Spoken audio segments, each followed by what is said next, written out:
وذكر فإن الذكرى تنفع المؤمنين.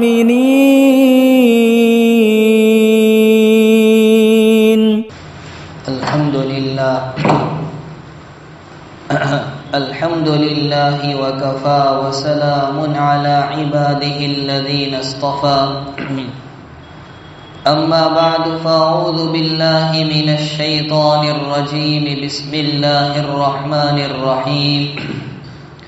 يا أيها الذين آمنوا توبوا إلى الله توبة نصوحا. صدق الله العظيم. وقال النبي صلى الله تعالى عليه وسلم التائب من الذنب كمن لا ذنب له او كما قال علیہ الصلاۃ والسلام. قابل احترام بزرگوں اور دوستوں، اس عالم فانی میں کوئی بندہ ایسا نہیں جو دنیا کی زیب و زینت، اس کی چمک دمک اور اس کے رنگ و بو سے متاثر نہ ہو. جب کوئی بندہ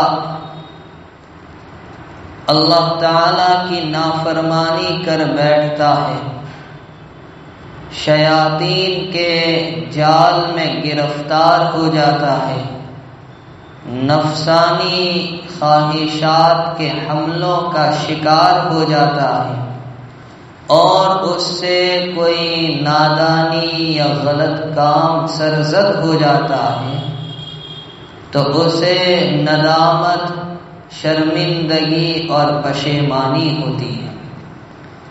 پھر اسی شرمندگی کو سامنے رکھ کر وہ اللہ تعالی کے سامنے روتا ہے، گڑ گڑاتا ہے، تو اللہ تعالی کی جانب سے اس کے ساتھ وہ معاملہ کیا جاتا ہے جس کا اسے تصور بھی نہیں ہوتا، اور اسی کا نام توبہ ہے. مختصر لفظ ہے عربی زبان کا جس کے معنی رجوع کرنے کے، لوٹنے کے آتے ہیں. علامہ ابن قیم رحمۃ اللہ علیہ نے اپنی کتاب مدارج السالکین میں یہ بات بیان کی ہے کہ توبہ انسان کی پہلی منزل بھی ہے، درمیانی منزل بھی ہے اور آخری منزل بھی ہے. تو عربی زبان میں توبہ رجوع کرنے کو، لوٹنے کو کہتے ہیں. جب کوئی بندہ معصیت، گناہ اور نافرمانی کے راستے سے لوٹ کر اطاعت و فرما برداری کے اور اللہ تعالی کے راستے کو اپناتا ہے اور اختیار کرتا ہے تو اسی کو توبہ کے نام سے یاد کیا جاتا ہے، جس کی قرآن کریم میں اور احادیث مبارکہ میں بڑی اہمیت اور فضیلت وارد ہوئی ہے. نمونے کے طور پر قرآن کریم کی چند آیتیں اور سرور عالم صلی اللہ تعالی علیہ وسلم کی چند حدیثیں آپ کے سامنے پیش کروں. اللہ رب العالمین کا ارشاد ہے وَتُوبُوا إِلَى اللَّهِ جَمِيعًا أَيُّهَا الْمُؤْمِنُونَ لَعَلَّكُمْ تُفْلِحُونَ. اے ایمان والو، تم سب اللہ کی جانب رجوع کرو، توبہ کرو تاکہ تم فلاح اور کامیابی حاصل کرو. اسی طرح ارشاد خداوندی ہے وَهُوَ الَّذِي يَقْبَلُ التَّوْبَةَ عَنْ عِبَادِهِ وَيَعْفُو عَنِ السَّيِّئَاتِ وَيَعْلَمُ مَا تَفْعَلُونَ. وہی ذات ہے جو اپنے بندوں کی توبہ قبول کرتی ہے. اور ایک جگہ ارشاد ہے یا ایھا الذین آمنوا توبوا الی اللہ توبۃ نصوحا. اے ایمان والو، اللہ کی جانب سچی پکی خالص توبہ کرو. قرآن کریم نے یہاں توبہ کے ساتھ نصوح کا لفظ استعمال کیا ہے۔ نصوح کے دو معنی علماء نے مفسرین نے بیان کیے۔ نصوح کے ایک معنی ہے خالص، تو اس صورت میں توبتن نصوح کا ترجمہ ہوگا خالص توبہ، سچی پکی توبہ۔ اور نصوح کے ایک معنی آتے ہیں سینہ پرونا، تو اس صورت میں توبہ کے ساتھ نصوح کا لفظ کیوں استعمال کیا گیا؟ جس طرح درزی ایک کپڑے کو دوسرے کپڑے کے ساتھ سی کر جوڑ دیتا ہے، اسی طرح توبہ سلائی کا کام کرتی ہے، بندے کو اپنے رب سے جوڑ دیتی ہے۔ تو یہ ہے توبتن نصوح۔ امام قرطبی رحمت اللہ علیہ نے اور اسی طرح امام بغوی رحمت اللہ علیہ نے اپنی تفسیر میں توبتن نصوح کے سلسلے میں بڑا تفصیلی کلام کیا ہے، لیکن توبتن نصوح کے سب سے آسان معنی حضرت حسن بصری رحمت اللہ علیہ نے بیان کیے ہیں کہ بندہ اپنے گزرے ہوئے کام پر شرمندہ ہو کر پشیمانی کے ساتھ اللہ کی جانب رجوع کرے اور آئندہ اس گناہ کے نہ کرنے کا پختہ عزم اور ارادہ کر لے، ایسا عزم اور ایسا ارادہ کہ جیسے دودھ ایک مرتبہ تھن سے نکل آئے دوبارہ اس کی طرف لوٹتا نہیں، بندہ ارادہ بھی ایسا کرے کہ اب میں آئندہ کبھی اس گناہ کی طرف لوٹ کر نہیں جاؤں گا، اسی کا نام ہے توبتن نصوح۔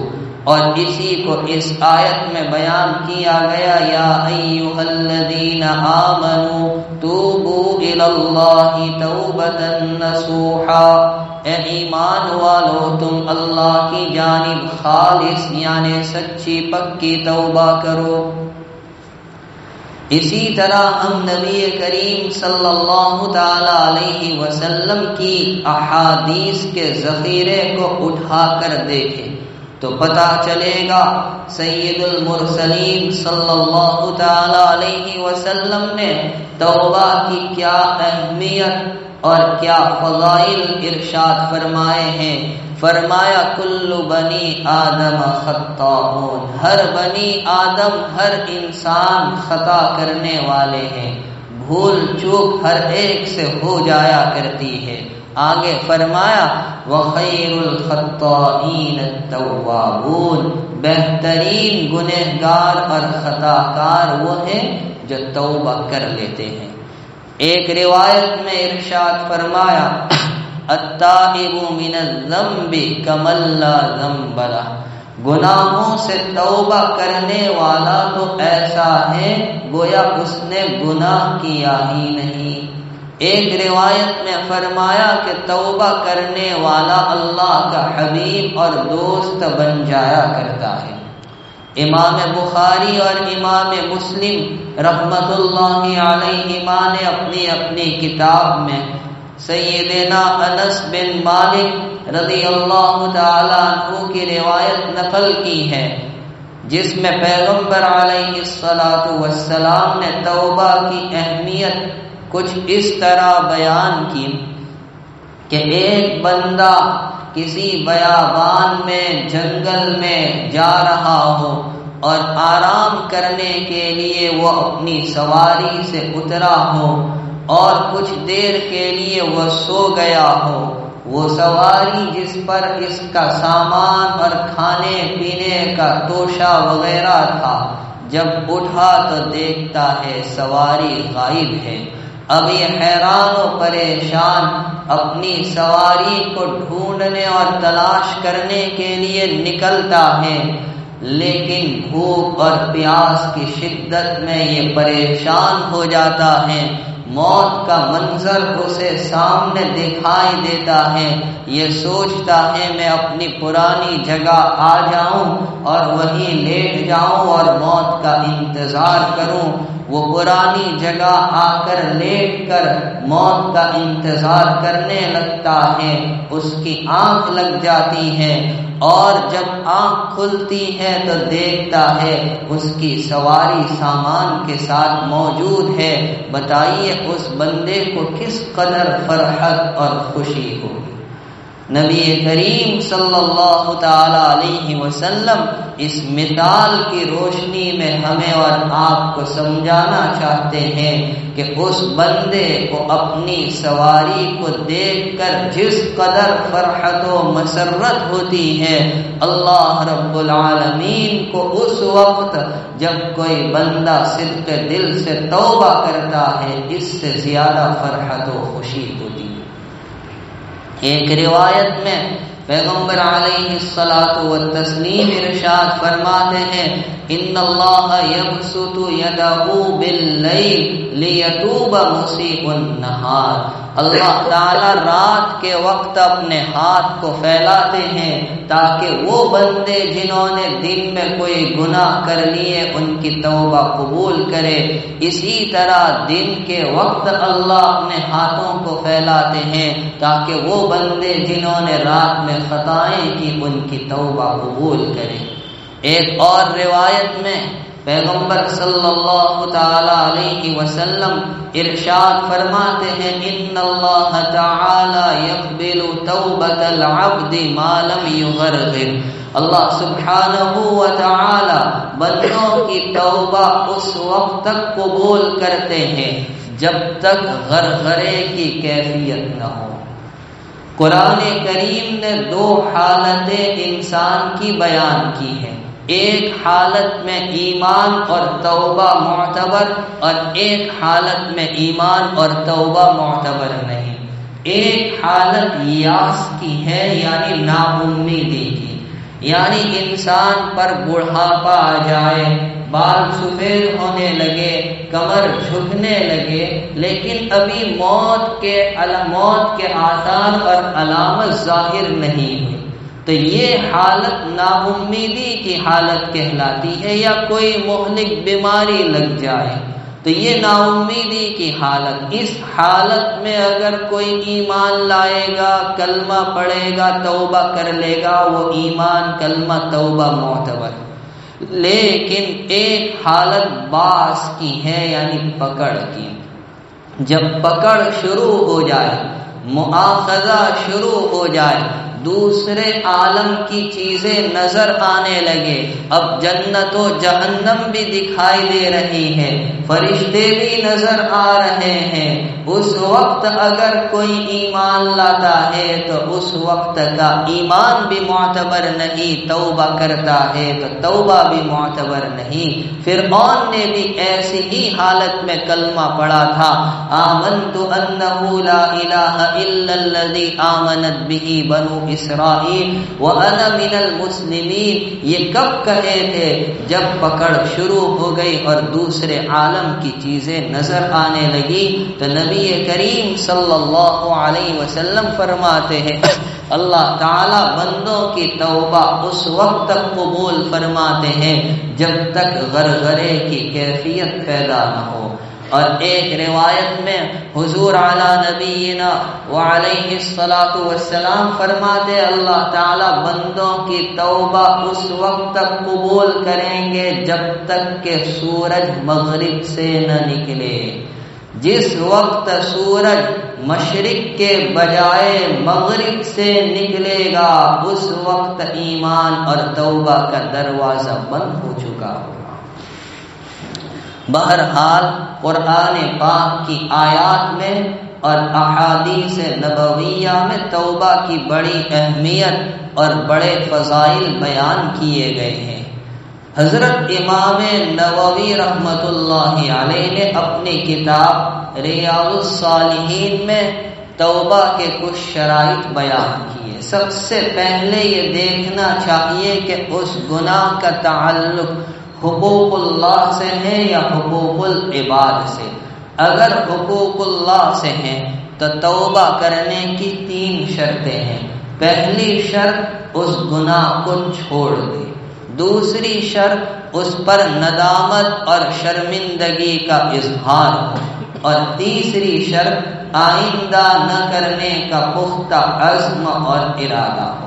یہ تین شرط ان گناہوں سے توبہ کے لیے جن کا تعلق حقوق اللہ سے ہے، لیکن وہ گناہ جن کا تعلق حقوق العباد سے ہے، وہاں توبہ کرنے کے لیے ان تین شرطوں کے علاوہ مزید ایک شرط ہے۔ کون سی شرط؟ کہ جن کا حق دبایا مارا ہے، جن کی حق تلفی کی ہے، یا تو انہیں ان کا حق پورا دیا جائے یا ان سے معافی تلافی کروائی جائے۔ تو یہ شرط امام نووی رحمۃ اللہ علیہ نے بیان کی ہے۔ سوال یہ ہوتا ہے کہ توبہ کے فائدے کیا ہوں گے؟ پہلا فائدہ یہ ہے کہ توبہ کی وجہ سے اللہ تبارک و تعالی گناہوں کو معاف فرماتے ہیں۔ دوسرا فائدہ، بہت سے گناہ توبہ کی وجہ سے اللہ تعالی نیکیوں میں تبدیل فرما دیتے ہیں۔ تیسرا فائدہ، توبہ کی وجہ سے بندے کے دل میں عاجزی اور انکساری پیدا ہوتی ہے۔ چوتھا فائدہ، توبہ بندے کو اللہ سے ملاتی ہے۔ پانچواں فائدہ، بہت سے نیک اعمال کی توفیق توبہ کی وجہ سے ہوتی ہے۔ علماء کرام نے توبہ پر ابھارنے والے دو اعمال بتلائے ہیں کہ دو کام ایسے ہیں اگر بندہ ان کو اختیار کرے تو اسے توبہ کی توفیق ملتی ہے۔ پہلا کام، اللہ تعالی کی جلالت شان اور اس کی عظمت و کبریائی کو سوچنا، یہ خیال کرنا کہ میرا رب عظمت والا ہے، میرا رب قادر مطلق ہے، وہ جو چاہتا ہے کرتا ہے، کوئی چیز اس کو روکنے والی نہیں، اس کے سامنے کسی کو چوں چرا کی اجازت نہیں۔ جب بندہ اللہ تعالی کی عظمت کو، اس کی جلالت شان کو، اس کی کبریائی کو، اس کے مقام رفعت و علوت کو سامنے رکھے گا تو پھر اس کو اپنے گناہوں پر پشیمانی اور افسوس ہوگا اور اسے توبہ کی توفیق مل جائے گی۔ یہ پہلا کام ہے۔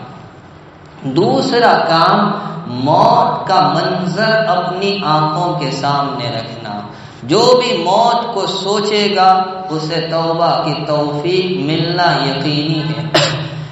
علامہ جلال الدین سیوطی رحمۃ اللہ علیہ نے اپنی کتاب شرح الصدور فی احوال القبور میں ایک بات بیان کی ہے کہ جو بندہ موت کو یاد کرتا ہے اسے تین فائدے ملتے ہیں۔ پہلا فائدہ، اسے دل کی بادشاہت نصیب ہوتی ہے۔ دوسرا فائدہ، اسے عبادات میں حلاوت اور لذت آنے لگتی ہے۔ تیسرا فائدہ، اسے بہت جلد توبہ کی توفیق مل جاتی ہے۔ اور پھر لکھا کہ جو بندہ موت کو فراموش کر دیتا ہے، بھول جاتا ہے، اسے تین طرح کے نقصانات ہوتے۔ پہلا نقصان، اس کا دل حرص اور لالچ کی بیماری کا شکار ہو جاتا ہے۔ دوسرا فائدہ، اسے عبادت میں لطف اور مزہ نہیں آتا، ذرا سی لمبی قرات کیا ہو گئی کھنکھارنے لگتا ہے۔ تیسرا نقصان یہ ہوتا ہے کہ اس کو توبہ کی توفیق بھی نہیں ملتی۔ اگر ہم چاہتے ہیں کہ ہمیں توبہ کی توفیق مل جایا کرے تو یہ دو کام ہمیں اختیار کرنا ہے، اللہ کی عظمت کو سامنے رکھنا اور اپنی موت کو یاد رکھنا۔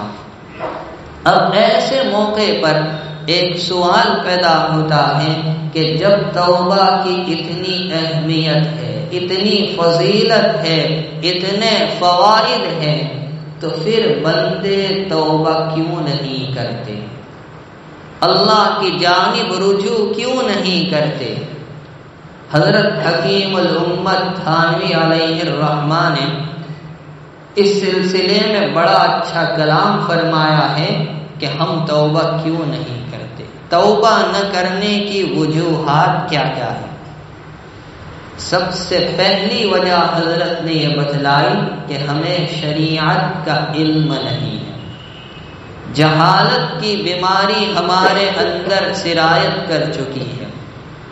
دین کے وہ بنیادی اور موٹے مسائل جن کی ہمیں روزانہ ضرورت پیش آتی ہے، چاہے وضو اور طہارت کے ہو، نماز کے ہو، اور جن کا سیکھنا حاصل کرنا فرض عین کے درجے میں ہے، ہمیں شریعت کے اتنے مسائل کا بھی علم نہیں جب ہم دین سے ناواقف ہیں۔ بلکہ یہ بات تو چھوڑیے، کتنے بندے ایسے ہیں جو جہالت کے دلدل میں ایسے گرفتار ہو چکے ہیں کہ نام ان کا مسلمان مگر انہیں کلمہ اور اس کا مطلب تک یاد نہیں۔ تو یہی جہالت ہے جس کی وجہ سے ہمیں توبہ کی توفیق نہیں ملتی۔ تو توبہ نہ کرنے کی پہلی وجہ دین کا، شریعت کا علم نہ ہونا۔ توبہ نہ کرنے کی دوسری وجہ یہ ہے کہ ہم نے گناہوں کو ہلکا سمجھ رکھا ہے۔ اب سوال یہ ہوتا ہے کہ گناہوں کو ہم نے ہلکا کیوں سمجھا؟ اس کی ایک وجہ یہ ہے کہ گناہ کر کر کے ہم اس کے عادی بن چکے ہیں۔ کوئی چیز مشکل ہو، محنت اور مشقت والی ہو، لیکن جب بندہ بار بار کرتا ہے اور اس کی عادت ہو جاتی ہے تو وہ مشکل کام اس کے لیے مشکل نہیں رہتا۔ ہمارا مزاج بھی کچھ اس طرح کا ہے کہ ہم گناہوں کے ایسے عادی بن چکے ہیں اور گناہ ہمارا مزاج بن چکا ہے، اس لیے ہم نے گناہوں کو ہلکا سمجھا۔ اور ہلکا سمجھنے کی دوسری وجہ یہ ہے کہ گناہوں پر جو وعیدیں آئی ہے قرآن اور حدیث میں کہ زنا پر کیا وعید، شراب پینے پر کیا وعید، فلاں گناہ پر کیا وعید، وہ وعیدیں ہمیں معلوم نہیں۔ اگر وہ وعیدیں معلوم ہوتی تو کیا مجال تھی ہم گناہوں کے قریب جاتے۔ تو توبہ نہ کرنے کا دوسرا سبب، دوسری وجہ، ہم نے گناہوں کو ہلکا سمجھ رکھا ہے۔ تیسرا سبب یہ ہے کہ ہم نے گناہوں کو بڑا سمجھ رکھا۔ بعض نادان یہ کہتے ہمارا گناہ بہت بڑا ہے، وہ معافی کے لائق ہے ہی نہیں۔ یہ بھی انتہائی جہالت کی بات ہے۔ ٹھیک ہے، ہمارا گناہ بہت بڑا ہے، بہت بڑا ہے، لیکن اللہ کی رحمت سے تو بڑا نہیں ہو سکتا۔ آپ ذرا اللہ کی رحمت کے ساتھ اپنے گناہ کا تقابل کر کے دیکھیے اور اپنے نفس سے سوال کیجئے کہ کیا ہمارا گناہ بڑا ہے یا اس ذات پاک کی رحمت بڑی ہے۔ چوتھی وجہ یہ ہے کہ ہم اس لیے توبہ نہیں کرتے کہ ہمیں یہ کھٹکا رہتا ہے، یہ شک رہتا ہے کہ ہم سے پھر گناہ ہو جائے گا، پھر کیا کریں گے؟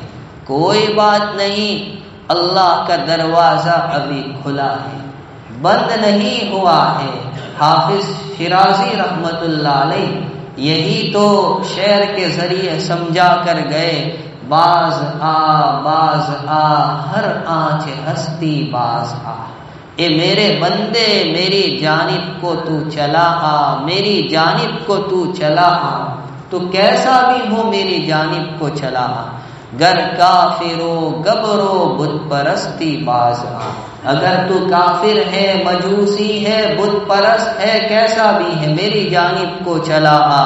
ای درگہ ماں درگہ نو میدی نیس، ہماری بارگاہ نا امیدی کی بارگاہ نہیں ہے، گر صد بار توبہ شکستی باز آ، اگر تو نے 100 مرتبہ توبہ کر کے توڑ دی ہے تب بھی تو ہماری بارگاہ میں چلا آ۔ تو ہم توبہ کیوں نہیں کرتے؟ یہ چوتھا سبب کہ ہمارے دل میں یہ کھٹکا رہتا ہے کہ ہم سے پھر چوک ہو جائے گی، خطا ہو جائے گی، پھر سے ہم نافرمانی کر بیٹھیں۔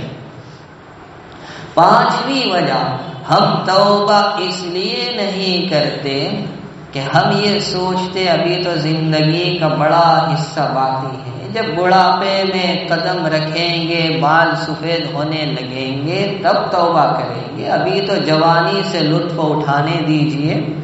میرے بھائیوں، زندگی کا کیا بھروسہ؟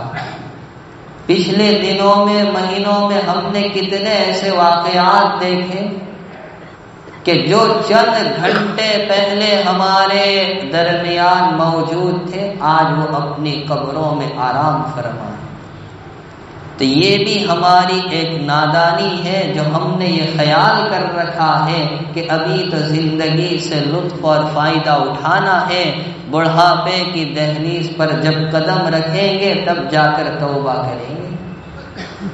چھٹی وجہ ہم توبہ کیوں نہیں کرتے؟ اس لیے نہیں کرتے کہ ہم نے یہ سمجھ لیا جو کرنا ہے کرو، اللہ غفور الرحیم ہے۔ ٹھیک ہے، اللہ غفور الرحیم ہے، رحمان ہے، اس کی رحمت بے انتہا وسیع ہے، لیکن وہ جبار اور قہار بھی تو ہے، گناہوں پر پکڑ کرنے والا بھی تو ہے۔ اسماء الحسنی میں صرف غفور، غفار، رحمان اور رحیم یہی تو نہیں، بلکہ وہ نام بھی ہے جو اس کی جلالت شان پر دلالت کرنے والے ہیں۔ ساتویں وجہ ہم توبہ کیوں نہیں کرتے؟ اس لیے نہیں کرتے کہ بہت سے بندے کہتے کیا کرے، ہماری تقدیر میں ہی گناہ کرنا لکھا ہے، ہم تقدیر کا سہارا لے کر گناہوں کو انجام دیتے ہیں۔ تو جب آپ اتنی غلط سوچ رکھتے ہیں کہ ہماری تقدیر میں گناہ کرنا لکھا ہے، تھوڑی سوچ کو بدلیے، ہماری تقدیر میں توبہ کرنا بھی تو لکھا ہو سکتا ہے۔ آٹھویں وجہ ہم توبہ کیوں نہیں کرتے؟ اس لیے نہیں کرتے کہ ہم حرص اور لالچ کی اور دنیا کی محبت میں گرفتار ہو چکے ہیں۔